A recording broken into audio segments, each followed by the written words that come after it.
Que a losartana é um dos remédios mais utilizados para tratar a hipertensão arterial? Provavelmente você já deve saber. Mas como ela funciona? Você já parou para pensar? Primeiramente, qualquer medicamento que é citado nesta página só deve ser ingerido sob prescrição médica. Então vamos lá, como que a losartana funciona? A losartana é um medicamento da classe dos bloqueadores do receptor de angiotensina 2, também conhecidos como BRA. Angiotensina 2? Receptor? Não estou entendendo nada. Tem como explicar? Tem sim. A angiotensina 2 é um hormônio peptídico produzido pelo nosso corpo. O que acontece? Quando a nossa pressão cai, o nosso rim ele percebe isso. E o que ele faz? Ele libera uma enzima conhecida como renina. E o que a renina faz? Ela converte uma proteína produzida pelo fígado, conhecida como angiotensinogênio, em angiotensina 1. Então a renina, ela converte o angiotensinogênio em angiotensina 1. Só que a angiotensina 1 ainda não tem nenhuma atividade. Para ela ficar ativa, ela precisa ser convertida em angiotensina 2. E quem que faz isso? É uma enzima presente ali nos vasos sanguíneos, nos pulmões, conhecida como ECA. A sigla ECA significa enzima conversora de angiotensina.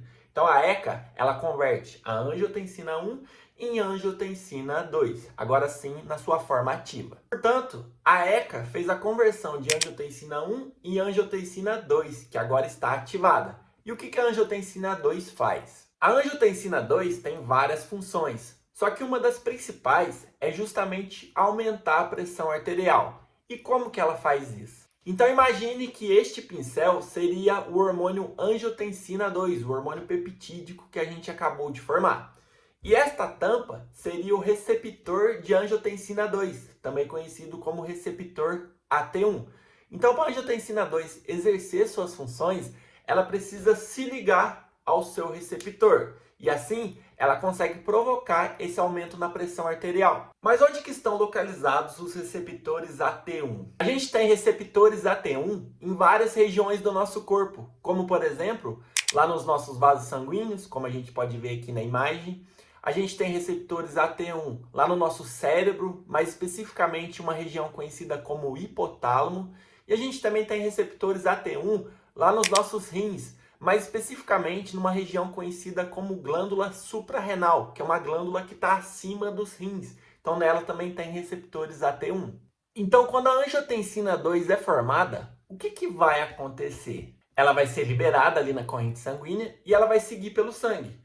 E quando ela achar o seu receptor, ela vai se ligar.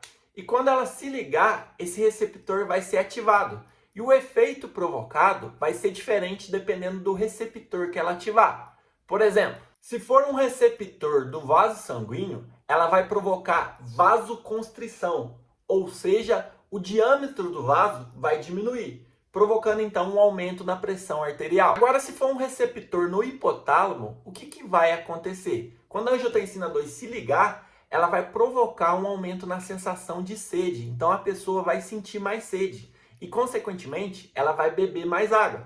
E se ela bebe mais água, ela aumenta o volume sanguíneo e, consequentemente, a pressão arterial. Além disso, quando a angiotensina 2 se liga no receptor lá no hipotálamo, ela também provoca um aumento de um hormônio conhecido como ADH. E o que esse hormônio faz? Esse hormônio vai ser liberado na corrente sanguínea e vai chegar até nos rins.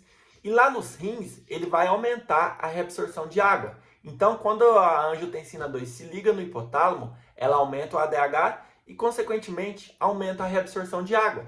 Então, se eu aumento a reabsorção de água, eu vou aumentar também o volume sanguíneo e, consequentemente, eu também aumento a pressão arterial. Por fim, quando a angiotensina 2 chegar lá na glândula suprarrenal, que é aquela glândula que está acima dos rins, como se fosse um chapéuzinho, o que ela vai fazer? Ela vai estimular a produção de um hormônio conhecido como aldosterona. E o que a aldosterona faz?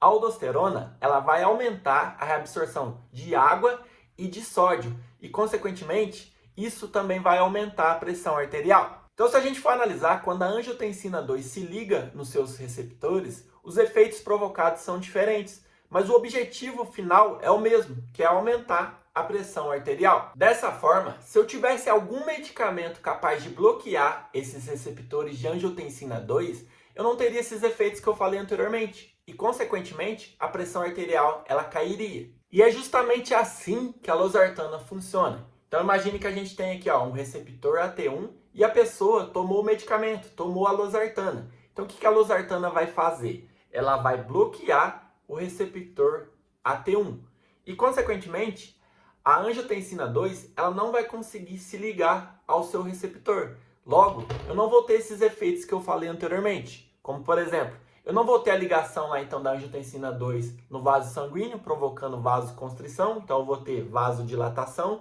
Lá no cérebro, o que vai acontecer? Como eu vou ter a losartana bloqueando o receptor de angiotensina 2, eu vou ter então uma menor sensação de sede e eu também vou liberar menos ADH. Consequentemente, eu vou reabsorver menos água. Tudo isso leva então a uma diminuição do volume sanguíneo e, consequentemente, da pressão arterial. Por fim, lá na glândula suprarrenal, eu vou ter uma diminuição da produção de aldosterona e, consequentemente, eu vou reabsorver menos água e menos sódio. Então, eu vou estar eliminando mais água e mais sódio e, consequentemente, eu vou estar diminuindo também a pressão arterial. Portanto, o mecanismo de ação da losartana é justamente bloquear os receptores AT1, impedindo assim a ligação da angiotensina 2 e, consequentemente, reduzir a pressão arterial. E aí, já sabia disso? Deixa aqui nos comentários o que você achou do vídeo e já aproveita e se inscreva no canal. Tchau!